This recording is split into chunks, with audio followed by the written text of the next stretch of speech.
rise. Okay. So, kailangan i-start with V position. Okay, V position. Tapos? And then next, yung arm position.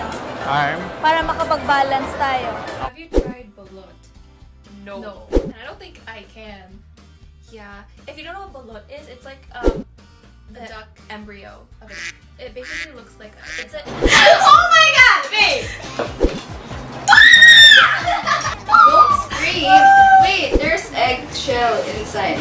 Wait. Oh my god, how do we open? What is the difference between good carbs and bad carbs? Knowing the difference between good carbs and bad carbs could spell the entire result of you trying. Gagawa tayo ng review about this brushes that I got from Lazada, and these are BH Cosmetics na brushes.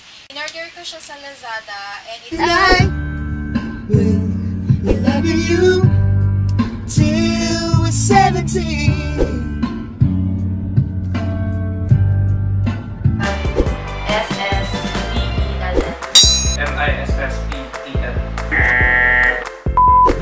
MISSETL. This episode's trend, the leather joggers. Leather joggers is a famous trend now, both for men and women.